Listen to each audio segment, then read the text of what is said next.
يا نفس إن لم تظفري لا ہر ایک کے لیے موت ہے، کل شیء ہالک، ہر ایک کے لیے فنا ہے، ہلاکت ہے۔ کون باقی بچے گا؟ فبس الا وجہک، صرف اللہ کی ذات کو بقا ہے، باقی سب کو فنا ہے۔ جب اس کا امر آتا ہے پھر بڑھاپا، جوانی، سلطنت، فقر، یہ سب چیزیں ایسے ہی دھری رہ جاتی ہیں۔ دنیا کا سب سے پہلا جو بڑا فاتح ہے وہ سکندر یونانی ہے، پہلا فاتح، اس نے دنیا کو زیر کیا، وہ سکندر ہے۔ اور جب اس پر موت نے حملہ کیا تو اس کی عمر کتنی تھی؟ صرف 33 سال۔ اور بیماری کون سی آئی؟ ملیریا، بخار، جو کوئی بڑی بیماری نہیں، ملیریا۔ اور اس کی جوانی کا عروج 33 برس کی عمر، 13 جون کی ایک گرم دوپہر تھی، اور 353 سال عیسیٰ علیہ السلام کی پیدائش سے پہلے۔ 320 میں پیدا ہوا قبل مسیح، 353، 33 سال کی عمر۔ اور بابل کا شہر عراق کہاں تک پہنچا؟ ہمارے ٹیکسلا تک اس نے کھوپڑیوں کے مینار کھڑے کر دیے اور خون کی ندیاں بہا دی۔ فاتح اعظم کہلانے کے شوق میں کہاں سے کہاں چلا گیا۔ جیسے آپ کاروباری لوگ بڑا کاروباری کہلانے کے لیے کتنے تگ و دو کرتا ہے، وہ صابن کی انجمن کا صدر بننے کے لیے کتنے پاپڑ بیلتا ہے، اور میری فیکٹری اس سے بڑی، اس سے بڑی، اس سے بڑی، میں اس سے بڑا، میں اس سے بڑا۔ صرف اس ایک خیالی تصور کے لیے لوگ کتنے کروڑوں روپے خرچ کرتے ہیں، اور جب اللہ تعالیٰ اندر سے سانس کو نکال لیتا ہے تو پیچھے کیا رہ جاتا ہے؟ نہ شیخ صاحب، نہ مولانا صاحب، نہ ڈاکٹر صاحب، نہ جنرل صاحب، پیچھے رہ جاتا ہے میت۔ میت کب اٹھے گی؟ میت کب اٹھائی جائے گی؟ نہ کوئی کہتا ہے جنرل صاحب کو کب اٹھایا جائے گا، نہ کوئی کہتا ہے مولانا صاحب کو کب اٹھایا جائے گا۔ ایک لفظ سب پہ فٹ ہو جاتا ہے، میت کب اٹھے گی، جنازہ کب پڑھا جائے گا۔ تو ہو دنیا نے اس کی بے بسی کو دیکھا، لاکھوں انسانوں کے خون میں نہانے والا بستر پہ ایڑیاں رگڑ رہا تھا، اور اس کی زبان پہ ایک جملہ تھا بے بسی کا، کوئی ہے جو مجھ سے میرا سب کچھ لے لے اور مجھے مقدونیہ پہنچنے کی مہلت دے دے۔ صرف اتنے دن چاہتا ہوں گھر پہنچ کے مروں یا نہ مروں۔ لیکن آ گیا اللہ کا امر، ان اجل اللہ اذا جاء لا یؤخر، جب وہ آتا ہے پھر اسے کوئی روک نہیں سکتا۔ اجل ہی نے چھوڑا نہ کسرا نہ دارا، اسی سے سکندر صفا سے بہارا، ہر ایک لے کے کیا کیا نہ حسرت سدھارا، پڑا رہ گیا سب یہیں ٹھاٹھ سارا، جگہ جی لگانے کی دنیا نہیں ہے، عبرت کی جا ہے تماشا نہیں ہے۔ یہ اللہ کا فیصلہ میرے بھائی کہ موت نے جیتنا ہے، زندگی نے ہارنا ہے۔ وہ کسی بھی روپ میں اللہ کے مقرب ہوں، اللہ کے دشمن ہوں، سکندر جیسا دشمن ہو، محمد مصطفیٰ صلی اللہ علیہ وسلم جیسا محبوب ہو، موت ہر ایک پر آئے گی۔ صرف ہمارے نبی کے لیے اتنا کیا گیا کہ ان سے پوچھا گیا، یہ اعزاز صرف آپ کو دیا گیا، نہ پہلے کسی کو ملا نہ آئندہ تو خیر سوال ہی نہیں پیدا ہوتا۔ پیچھے نبی تھے تو کسی سے یہ بات ہو سکتی تھی، تو پیچھے تو کسی سے ہوا نہیں، آئندہ ہو نہیں سکتا۔ آپ کے لیے اتنا کیا گیا کہ جب آپ کے جانے کا وقت آیا تو جبریل اندر آ گیا اور ملک الموت باہر کھڑا ہو، اندر نہیں آیا۔ جبریل نے اندر آ کے عرض کی، یا رسول اللہ ملک الموت باہر دروازے پر ہے، اندر آنے کی اجازت چاہتا، آپ کی اجازت ہوگی تو اندر آئے۔ تو آپ نے اجازت دے دی، ہاں ٹھیک ہے آ جائے۔ تو ملک الموت اندر آئے، کہنے لگا یا رسول اللہ جب سے موت کا کام میرے ذمہ لگا ہے، پہلا دن ہے، اللہ نے خوب کہا تھا اجازت لے کے جانا، بن اجازت نہ جانا۔ اور یا رسول اللہ جب سے موت کا کام میرے ذمہ لگا ہے، یہ پہلا موقع ہے، اللہ تعالیٰ نے فرمایا پوچھ لینا، آنا چاہیں تو لے آنا، رہنا چاہیں تو چھوڑ کے آ جانا۔ اب آپ جیسے کہیں گے میں ویسے تو، اب ہمیں کون پوچھے؟ آپ نے فرمایا اگر میں کہوں تو میری جان بھی نکالو، کہاں جی آپ کی بھی نکالو، اللہ کا امر ہے، میں تو بے بس ہوں۔ تو آپ نے ایسے جبریل کو دیکھا، آنکھوں میں سوال کی، آنکھوں سے تمہاری کیا رائے ہے؟ جبریل سے پوچھا ایسے تمہاری کیا رائے ہے؟ تو اس نے جبریل نے کہا یا رسول اللہ آپ کی ملاقات کا شوق رکھتے ہیں، پابندی آپ پہ کوئی نہیں ہے، شوق ہے۔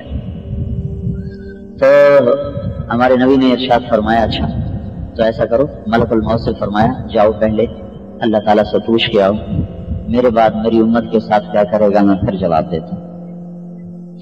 تو ملک الموت کھڑا انتظار کر رہا ہے. یہ بھی کیسی موت ہے کہ ملک الموت کو انتظار کرنا پڑتا. تو ملک الموت کھڑا انتظار میں ہے اور جبریل واپس چلے گئے اللہ کے نبی کا پیغام لے کر. اوپر سے جواب آیا اور وہ گئے اور آئے. جواب آیا کہ آپ کے بعد ہم آپ کی امت کو تنہا نہیں چھوڑیں گے، ساتھ دیں گے. تو اس پر آپ نے ارشاد فرمایا الآن قرۃ عینی، اب میری آنکھیں ٹھنڈی ہیں. تو آپ نے کہا اللہم الرفیق الاعلی، یا اللہ پھر اب اپنے پاس بلا لیں. جب آپ نے یہ فرمایا تو جبریل جو تھے نا، جبریل وہ بھی غمزدہ ہو، کہنے لگے یا رسول اللہ اگر آپ نے یہ فیصلہ کیا ہے تو میرا بھی پھر آج دنیا میں آخری دن ہے، آج کے بعد میں بھی اس دھرتی پہ کبھی نہیں ہوں. وحی کا وہ پاک سلسلہ جو آدم علیہ السلام سے چلا وہ آج ختم ہو.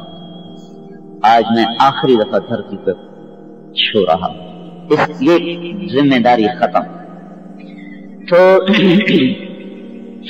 جب ملک الموت نے اللہ کے حکم کو پورا کرنا شروع کیا تو جو آخری چند لمحات تھے اس کو بھی آپ نے اپنی امت کے لیے وقف کیا اور 2 باتوں کی نصیحت فرمائی. جاتے جاتے چند لمحات کیا فرمایا؟ الصلاۃ وما ملکت ایمانکم، میری امت نماز نہ چھوڑنا. وما ملکت ایمانکم، اور غریبوں سے اچھا سلوک کرنا، بدتمیز نہ ہو جانا. ما ملکت ایمانکم یہ لفظی ترجمہ ہے غلام، یہ غلاموں سے اچھا. لیکن صرف غلام مراد نہیں، جتنا غریب طبقہ ہے اور جتنا کمزور طبقہ ہے ان کے لیے نصیحت کی جا رہی ہے، ان کا خیال کرو. چونکہ آپ نے خود اپنے لیے اسی کو پسند کیا، اسی طبقے میں رہنا پسند کیا. ایک صحابی نے پوچھا یا رسول اللہ قیامت کے دن آپ کہاں ہوں گے؟ کہ ابغونی فی ضعفائکم، میں اپنی امت کے غریب لوگوں کے ساتھ کھڑا ہوں گا. مالداروں کے فیکٹری والوں کے ساتھ نہیں، مل والوں کے ساتھ نہیں، جن کی تو پھوک ہاں تھوڑے دنوں کی ہے، بس جان گئی سب کچھ گیا. تو میں اپنی امت کے غریبوں کے ساتھ کھڑا ہوں گا. پھر آپ نے دعا کی اللہم احینی مسکینا، یا اللہ مجھے مسکین میں رکھنا، وامتنی مسکینا، اور مجھے مسکینی کی موت دینا، واحشرنی فی زمرۃ المساکین، اور قیامت کو مسکینوں کے ساتھ مجھے اٹھانا. پھر آپ نے کہا عائشہ احب المساکین وقربیہم، عائشہ غریبوں سے محبت رکھنا، انہیں اپنے پاس بٹھانا. فإن اللہ یقربک یوم القیامہ، اللہ تجھے قیامت کے دن اپنا قرب نصیب فرمائے. پھر آپ اللہ تعالیٰ سے دعا کیا کرتے. دیکھو اللہ کے نبی کو واسطہ دینے کی کیا ضرورت ہے، وہ واسطہ دینے کی ہمیں ضرورت ہے. اللہ کے نبی سے زیادہ قریب تو اللہ کے کوئی نہیں، سیدھی بات. لیکن اس کے باوجود آپ کا اللہم انی اسألک بالثعالب المہاجرین، یا اللہ میں تجھ سے اپنی امت کے ان ضعفاء اور مسکینوں کی طفیل سوال کرتا ہوں. تو آپ نے فرمایا میں جب قیامت میں جاؤں گا، جنت میں جاؤں گا، جب میں جنت میں داخل ہوں گا تو میرے ساتھ دائیں بائیں کون ہوں گے؟ معی فقراء المؤمنین، میری امت کے غریب لوگ میرے ساتھ ہوں گے، میرے ساتھ ساتھ ہوں گے. پھر آپ نے فرمایا اللہ تعالیٰ قیامت کے دن فرشتوں سے کہے گا یہ جو لوگ کھڑے ہوئے ہیں جاؤ ان کو سلام کرو. کچھ لوگ کھڑے ہوں گے تو اللہ تعالیٰ کہیں گے بھائی ان کو سلام کرو. پہلے آپ نے یوں کہا هل تدرون اول من يدخل الجنہ، تمہیں پتا سب سے پہلے جنت میں کون جائے گا؟ قال اللہ ورسولہ اعلم، کبھی آپ کو پتا، آپ کے رب کو پتا، ہمیں کیا پتا. تو آپ نے کہا ہم الفقراء المہاجرون، میری امت کے غریب مسکین لوگ. دیکھو ایک غریب بھی نافرمان ہوتا ہے، اس پہ اللہ کا غصہ زیادہ ہے. مالدار نماز نہ پڑھے وہ بھی مجرم، اور غریب نماز نہ پڑھے وہ بھی مجرم. لیکن جب قیامت کے دن پیش ہوں گے تو اس غریب پر اللہ کا غصہ زیادہ ہوگا. اور اللہ یوں کہے گا پیسے والے کو تو پیسے کا غرور تھا، اس نے اس لیے میری مان کے زندگی نہ گزاری، تمہیں کس چیز نے دھوکے میں ڈالا، تو کیوں مجھ سے دور رہا. لیکن اگر وہ اللہ اس کے رسول کی غلامی میں آتا ہے تو پھر یہ اللہ تعالیٰ کا غیبی نظام ان کے ساتھ چلتا ہے. آپ نے فرمایا میں تمہیں بتاؤں سب سے پہلے جنت میں کون جائے گا؟ کہ یہ کون جائے گا؟ کہ ہم الفقراء المہاجرون، یہ کون ہوں گے؟ میری امت کے غریب مسکین لوگ. الذین تتقی بہم المکارہ، جو غم اور صدمے سہتے چلے. وَيَمُوتُ أَحَدُهُمْ وَحَاجَتُهُ فِي صَدْرِهِ لَا يَسْتَطِيعُ لَهَا قَضَاءً، وہ اس طرح مرتے تھے کہ ان کی ساری خواہشیں ان کے سینے میں دفن ہو کے رہ جاتی تھی، ضرورتیں بھی پوری نہیں ہوتی تھیں، اور اس طرح قبروں میں جا کے سو جاتے تھے۔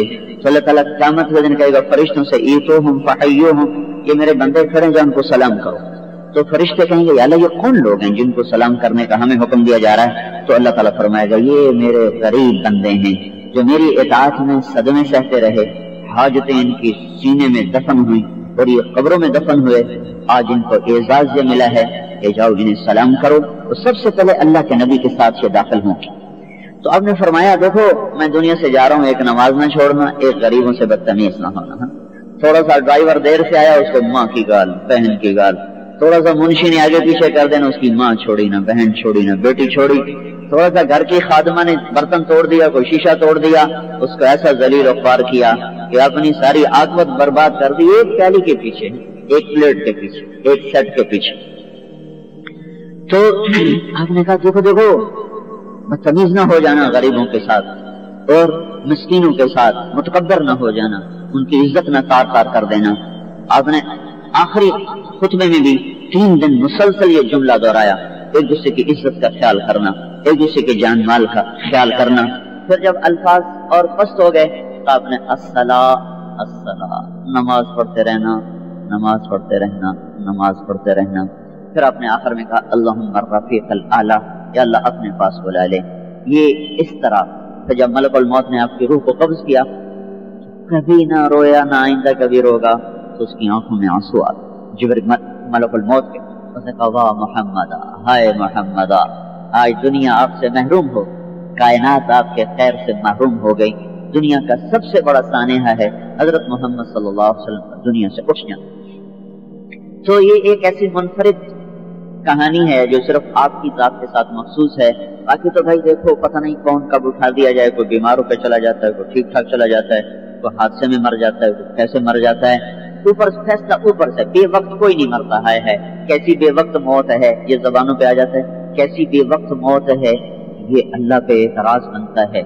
اللہ کسی کو بے وقت نہیں موت دیتا، کسی کو بے وقت نہیں مارتا، جس وقت اٹھاتا ہے وہی اس کا وقت ہوتا ہے، جب وہ بلا رہا ہے وہی اس کے جانے کا وقت ہے، اس سے پہلے اس کا وقت تھا ہی نہیں۔ تو یہ جملہ زبان پہ نہیں آنا چاہیے کہ بڑی بے وقت موت ہے، موت تو بھائی اپنے وقت پر آتی ہے۔ ہاں مر جانے والا چلا گیا ہے، میرے آپ کے لیے فکر کا مقام ہے کہ مجھے اس گھاٹی سے گزرنا ہے اور مجھے اس کی تیاری کرنی ہے، مجھے اس کے لیے ان جن چیزوں کو آگے قبر میں مجھ سے پوچھا جائے گا اور حشر میں جو میری چیزیں کام آنے والی ہیں وہ زاد راہ ہیں، ان کو ساتھ لے کے جو چلتا ہے وہ مالدار ہو کے بھی کامیاب ہے، فقیر ہو کے بھی کامیاب ہے، بادشاہ کو بھی کامیاب ہے۔ محمود غزنوی دنیا میں مسلمانوں میں سب سے بڑا فاتح گزرا ہے۔ محمود غزنوی جتنی فتوحات کسی مسلمان بادشاہ نے نہیں کی، بلکہ فتوحات میں پہلے نمبر پر چنگیز خان ہے اور دوسرے نمبر پر محمود غزنوی، اور تیسرے نمبر پر وہ سکندر یونانی ہے، چوتھے نمبر پر تیمور ہے۔ ان میں محمود غزنوی نے 33 سال حکومت کا عرصہ سب سے زیادہ محمود غزنوی کی 33 برس حکومت کی، اور 70-80 سال پہلے اس کی قبر بیٹھ گئی تھی، 4 صدی کا بادشاہ، 4 صدی، 70-80 سال پہلے اس کی قبر بیٹھ گئی۔ اس کی قبر کو جب ٹھیک کرنے کے لیے دوبارہ کھودا گیا تو اندر دیکھا تو اس طرح اس کی میت پڑی تھی جیسے ابھی کوئی اس کو دفن کر کے گیا، اس کو مرے ہوئے 1000 سال ہو چکے، اس کا کفن بھی میلا نہیں، اسی طرح کفن ترو تازہ، جسم ترو تازہ، اس کا سیدھا ہاتھ اس کے سینے پر رکھا ہے جیسے آدمی سویا ہوا ہے، اور الٹا ہاتھ ایسے لمبا۔ انہوں نے دیکھا اس کے ہاتھ کو اٹھا کے ایسے اس کو جو ملا تو بالکل نرم و نازک جیسے زندہ کی انگلیاں حرکت کرتی ہیں، نہ اس میں پڑاؤ 1000 برس مٹی میں کوئی پڑا رہے وہ کہاں سلامت رہتا۔ چلو یہ کوئی بڑا ابدال ہوتا، کوئی بڑا قطب ہوتا تو ایک عقل میں آنے والی بات، بادشاہ اور فاتح تین اور 33 برس حکومت کرنے والا انسان، اور 1000 سال گزر گیا زمین اس کو ہاتھ نہیں لگا سکتا۔ تو اللہ تعالیٰ نے ہمیں ایسا طریقہ زندگی دیا ہے حضرت محمد صلی اللہ علیہ وسلم کی توفیل میرے بھائیوں کہ جس سے آدمی دونوں جہان کی زندگی بنا سکے۔ اس کے برعکس بھی ہوا ہے، سلیمان بن عبد الملک کو دفن کرنے لگے۔ سلیمان بن عبد الملک بھی بادشاہ ہے اور بہت چھوٹا ہے محمود غزنوی کے مقابلے میں، اور حکومت بھی تھوڑی سی کی ہے، 2-2.5 سال، بس 2-2.5 سال کی حکومت ہے، جب اس کو قبر کے قریب لائے تو اس کا جسم ہلنے لگا. تو اس کے بیٹوں نے کہا ہمارا باپ زندہ ہے زندہ ہے. تو عمر بن عبدالعزیز جنازے میں شریک تھے. انہوں نے فرمایا بل عجل اللہ بالعقوبہ، جو زندہ نہیں ہے، قبر کا عذاب پہلے شروع ہو گیا ہے، جلدی چھپاؤ اپنے باپ، عذاب پہلے شروع ہو گیا ہے، جلدی کرو جلدی کرو جلدی کرو. بل عجل اللہ بالعقوبہ، جلدی چھپاؤ. یہ بھی ایک رخ ہے، وہ بھی بادشاہ ہے، یہ بھی بادشاہ ہے. جب حضرت عمر کا انتقال ہونے لگا تو انہوں نے رجا بن حیبہ کو بلا کے فرمایا دیکھو میں نے 3 خلفاء کو اپنے ہاتھوں سے دفن کیا، عبد الملک کو بھی، سلیمان، ولید کو بھی، سلیمان کو بھی. جب ان کو قبر میں رکھا اور ان کے چہرے، ان کے کفن کی گرہ کو کھولا تو میں نے دیکھا ان کا چہرہ قبلے سے ہٹ چکا تھا. ہم تو فٹ کر کے رکھتے ہیں نا قبلہ، کل میں نے گرہ کھولی تو ان کا چہرہ یوں مڑ چکا تھا، بالکل الٹی طرف ہو چکا تھا اور چہرے کا رنگ سیاہ پڑ چکا تھا. ولید، عبد الملک کو رکھا یہی دیکھا، ولید کو رکھا، سلیمان کو رکھا، تینوں کے ساتھ یہی ہوا.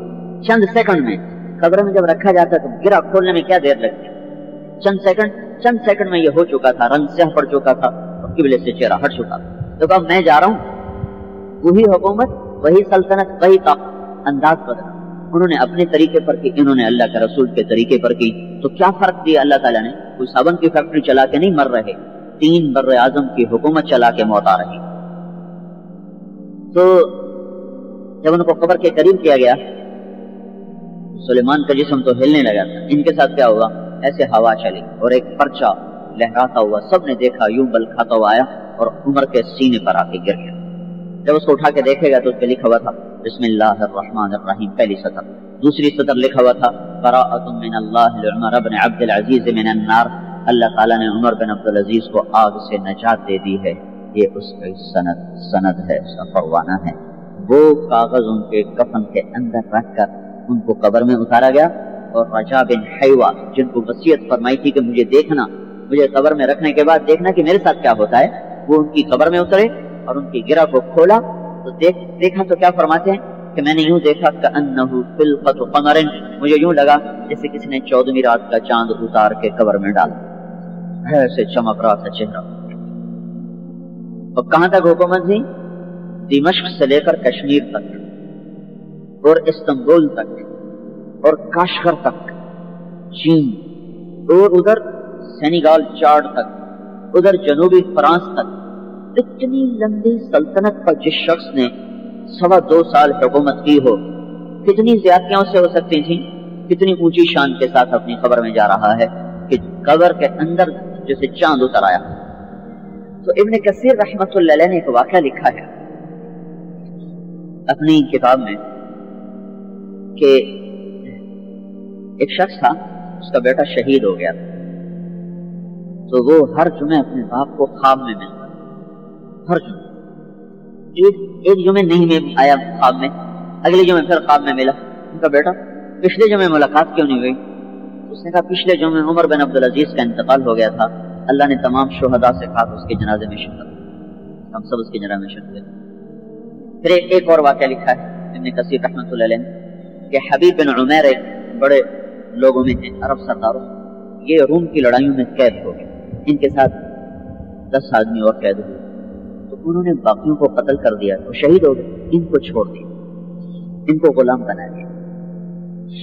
اور وہ جو جس سردار نے غلام بنایا اس نے کہا کہ تو عیسائی ہو جا تو میں تجھے اپنی جاگیر بھی دے دوں گا، لڑکی بھی دے دوں گا. تو انہوں نے فرمایا تو مجھے سارا جہان بھی دے دے تو میں یہ قبول نہیں کر سکتا. تو اس نے کیا کیا، ایک کمرے میں، ایک گھر میں اس کو بند کر دیا اور ایک لڑکی کو اس کے ساتھ اس پر مسلط کر دیا اور اس لڑکی کو کہا کہ اس سے برائی کرواؤ، جب یہ منہ کالا کرے گا تو پھر عیسائی بھی ہو جائے گا اور سارا کچھ ہو جائے گا، تم اس سے گناہ کرواؤ. 3 دن 3 رات وہ لڑکی اس کو گناہ کی دعوت دیتی رہی اور 3 دن 3 رات میں انہوں نے آنکھ اٹھا کے بھی نہیں دیکھا کہ میرے ساتھ کون، اور نہ کھایا نہ پیا. جب 3 دن گزر گئے تو وہ کہنے لگی تو کون ہے؟ پتھر ہے، لوہا ہے، انسان ہے، نہ تو کھاتا ہے، نہ تو دیکھتا ہے، نہ تو پیتا ہے، تجھے روکتا کون؟ تجھے روکتا کوئی ہے؟ تیسرا ہے نہیں، تجھے کس نے روکا ہوا؟ کہ مجھے میرے اللہ کے خوف نے روکا ہوا ہے جو مجھے دیکھ رہا ہے، مجھے اپنے اللہ سے حیا ہے کہ میں کیسے اپنے دامن کو ناپاک کروں. پھر کہنے لگے میرے اوپر آج یہ شراب رکھی اور کچھ نہیں، صرف شراب رکھا، آج میرے اوپر یہ شراب کی حلال ہے، میں پیاس سے اتنا تڑپ رہا اور سور پکا کے رکھا ہوا کہ یہ گوشت میرے اوپر حلال ہو چکا ہے، لیکن میں بھوکا پیاسا مروں گا، اپنے اللہ کا نافرمان بن کے کبھی نہ مروں گا۔ تو اس لڑکی نے کہا تیرے جیسے کا مر جانا یہ تو انسانیت کے لیے داغ ہے، میں تجھے بچاؤں، میں تیرا ہیلا کروں۔ وہ جو آئی تھی اس کو گمراہ کرنے، وہ خود اب اس کے بچانے کے چکر میں ہے۔ تو رات کو آئی اور ان کو نکالا، ایک توشہ دیا کھانے کا اور ایک تھیلی میں پیسے تھے، دیکھو یہ پیسے ہیں، یہ توشہ ہے، یہاں سے نکلو، یہ جو جنوب کا ستارہ ہے قطب، اس کو اپنے سیدھے کندھے پر رکھو، اس کو سیدھے کندھے پر رکھ کے چلتے جاؤ، کسی نہ کسی دن عراق کی سرحد میں داخل ہو جاؤ۔